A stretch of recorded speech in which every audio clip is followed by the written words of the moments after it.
So, as you're watching this right now, welcome viewers.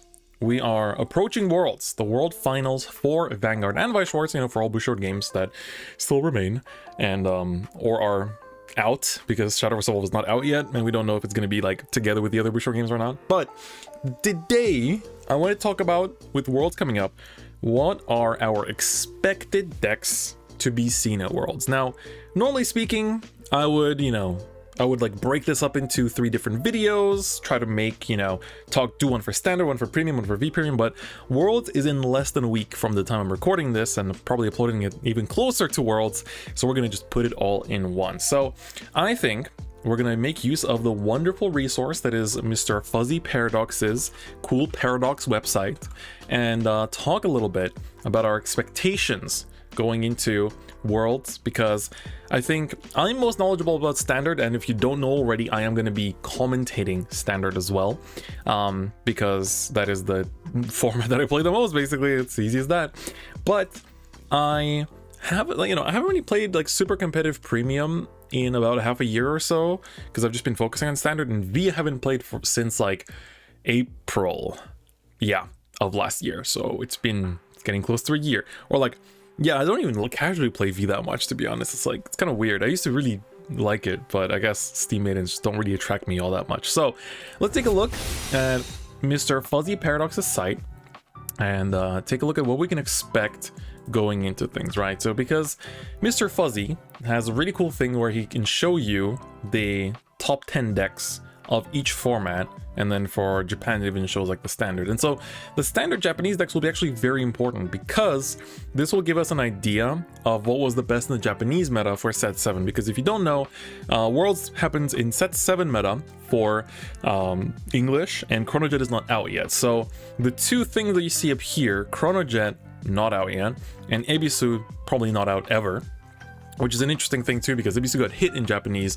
Everyone like dunked the deck in their trash and sold it, and then it picked up again because they were like, oh, just because Anastasia is at 1 doesn't mean the deck is bad. But honestly, now playing against it with Eva, like I played in a CS yesterday, and I ran into Ebisu twice and I beat it both times as Eva, because it does kind of lack that kind of security the deck had. It's become a bit more high rolly than before, but it's still really strong when it pops off. But other decks have also just been able to like play against it and like fight it a bit better, so that's definitely helped a lot too. But first, dear chat room, I want to hear your opinions. What do you think is going to be the most played? Just looking at this already, what do you think is going to be most played, and what do you think will win Worlds? Let's have a little discussion, and you in the comments as well, make sure you do the same. All right, people are saying Youth, Burger Boat, Overlord. All right, and then the Typo King wants to win. That's good. OT will win. Yeah. I'm sure some OTs will be involved.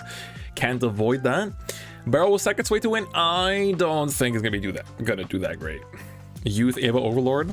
Those are 3 honestly pretty. I'm surprised nobody said Gravidia. I feel like Gravidia, Lutetia, 100%. Those are like some decks that I would definitely expect to see quite a bit. Record of Ragnarok, Chaos.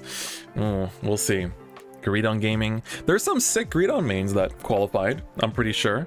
I don't have the list of qualified players on me right now, but there's some pretty insane Greedon players qualified, so that's going to be pretty scary. And Zorga's a popular pick, but I'm not sure if it's a popular pick among the top competitive players. It's a popular pick among like the players that play the game in general, right? So Asukura Yo could be seen a little bit, but I think it does kind of fold against quite a few matchups, so I'm not sure. It's like Asukura Yo has like moments in the meta where it's like shines again, but hasn't as much as of late. My personal opinion, like looking at this specifically, is I definitely think Youthberg will be the most played, but not by as big of a margin as we expect. Because, for example, if you look at some of the tournament results from Japan, so for example, taking a look right at let's look at Tokyo, right? So here, okay, this was after Jet came out, so it's like, there's 2 other decks in this pie chart, but Youth takes up like a huge part of it, but I don't think it's going to take up as much of a pie chart like segment, I guess, simply because I think that in standard, Youthberg in Japan basically got it was just the best deck, and there was no real time to experiment with anything else, because you had events back to back to back. So like set 7 came out and we just had like WGP after WGP, and like there wasn't too much time to explore between events. So people that didn't have time were just like, well, Youthberg is the best deck, so I'll just play Youthberg. And there was like some people started to experiment, like, oh, this deck has like is faster than Youthberg and it can basically like win, or this deck can outgrind Youthberg and make them deck out. And so like people started to adapt, but it took quite a bit. And by then we had like Jet and Ebisu, which were just even stronger decks, so then those players just played those decks instead. English has a very unique position where it's been able to experiment with Youthberg way ahead of time before it even came out in set 7, and the decks that are good against it are just good in the meta in general. And so I think we won't be seeing as much Youthberg as you'd expect. Like I think some people think it's going to be literally the entire venue or like half the venue. I think it'll be like a quarter, maybe, if even, of the qualified players. But I think there will be a lot of youth. But I otherwise also really expect people to bring Revidia still, because Worlds is high stakes, but it's still a best of 1 setting where I think Gravidia might just randomly shine. Like, it's a good, like, you know, Gravidia is oftentimes characterized by its high roll, but it's a deck that doesn't need the high roll to go crazy, right? As long as you're like drawing into Persona Rights relatively frequently, the deck is going to go off consistently, annoyingly. But then you have Eva, which directly counters that, which I think will put down the amount of people using Gravidia. And Eva, I think, is just a popular deck in general, so I think a lot of people will take it for sure. Prison is a deck that I don't expect to see as much because it doesn't really last against Youthberg too much. Like, them losing Soul is no problem, and it's like, yeah, losing CB kind of sucks, but it's like they have Gust. The main thing is that they have an edge over Youthberg in terms of like decking them out, right? But they need to get to that point first, and it's not the tankiest deck. It's a pretty peaceful line deck, which might have some issues. And then the Dragon Empire bros, Mahar, I don't think we're gonna see too much of. It's just like Mahar, ever since Youthberg picked up, Mahar just kind of like evaporated, I feel like. Mag Elder plus Inlet is legal in Worlds. That is also true. Ace made a great point that Magnolia with Inlet is legal again, and that deck has seen, like, has had some results in Japan ever since it got unrestricted. Not too many, it's been falling off, but we also have Ebisu in the mix that like kind of, you know, pushes that off. So I think that Magnolia is definitely an expected one that was like sleeping for this whole format after Springfest, that some people will bring, but again, I don't know if it has what it takes to like teak it, but it will be brought a fair bit. Mahar, I think, probably won't be used like almost at all.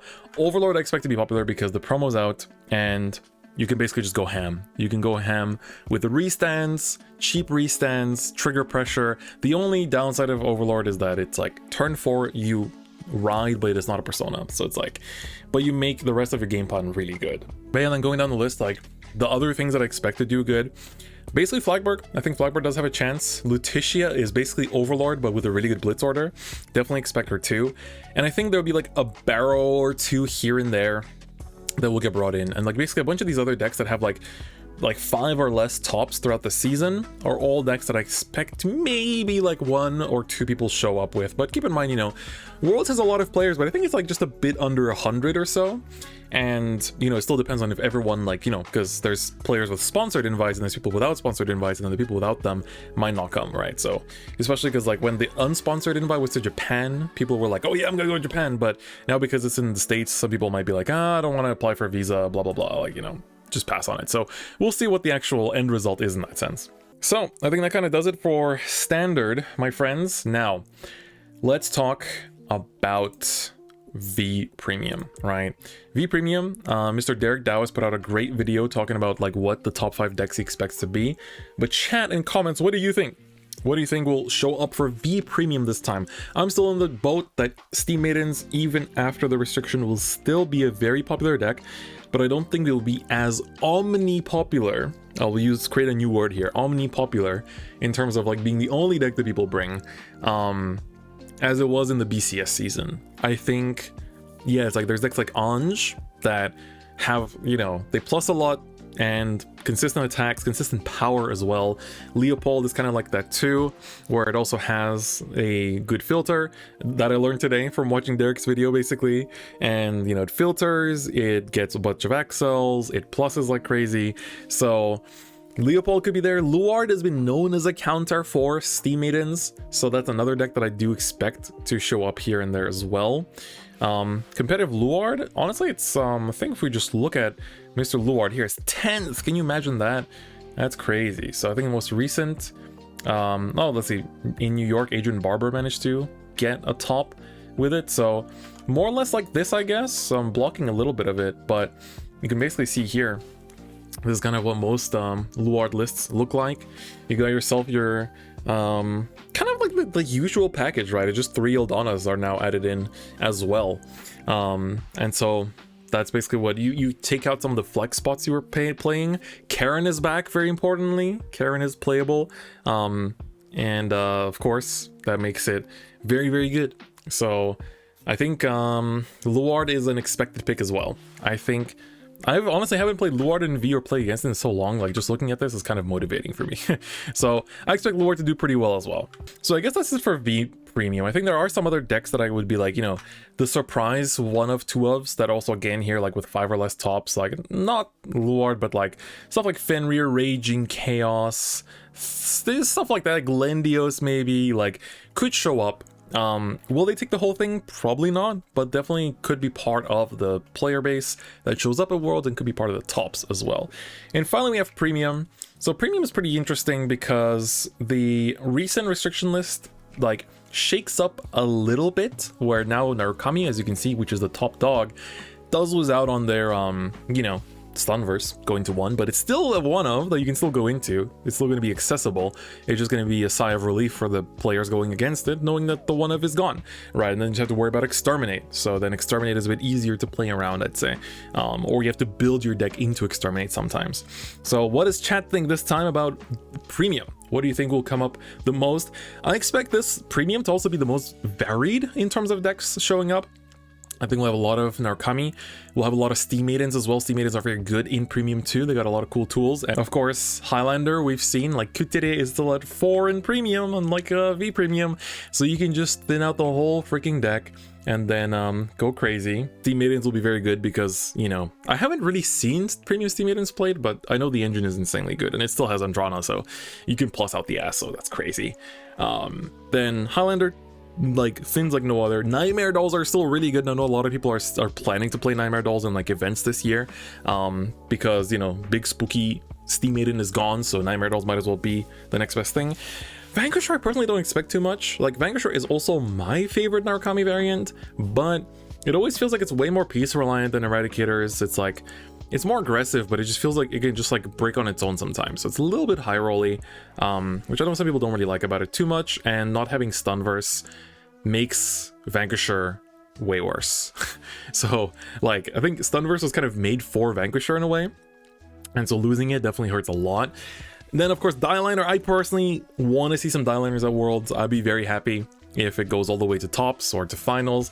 The deck is crazy in terms of what it can do, and at the same time it can break. So there's a bunch of different builds for it. I've been playing some DP Premium myself as well, but it is, you know, full of holes, I guess. It's the reality, but I'm excited to see how it's gonna go. And then of course there's a bunch of other decks, so like Thavas is cool. It runs Magnolia Elder, you can ride down and whatnot. It's a pretty cool deck.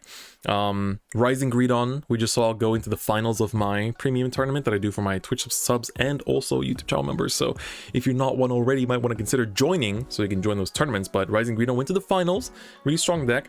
DI is a bit of a brick fest, but still a very good deck when it goes off. So, and of course Granblue is still around. So like for premium, I think there's a lot more diversity potentially that can do well. So I have pretty high hopes for premium to see what is going to show up. But what do you think will win? Like, it's such a diverse array of decks in premium, but Chad, who do you think is going to be the deck that takes the whole thing? Who do you think in premium will take the whole thing? I'm personally going to put it in with Steam Maidens. I'm going to put it in with Steam Maidens and say the Steam Maidens will win Worlds for premium. I think for V premium, it might also be Steam Maidens or Luard. I'm going to give it to those two. For standard, I think I'm gonna put the winner slot as... Part of me wants to say Youth. I feel like Youth might take it, but I feel like it might be Youth versus something in the finals, and that something like Eva, for example, or like something else that can fight it well, will be in that spot to like defeat Youth in the finals. Because it's not the first time that we had like the most popular deck versus the counter pick, and there's been many times in many previous Worlds, especially in premium, where like this like never thought of counter pick just like wins. And keep in mind as well, we're seeing like, you know, we're seeing the spikes, Steam Maidens, Highlanders, Fish, Letitia in the finals. Yeah, she could definitely see the finals.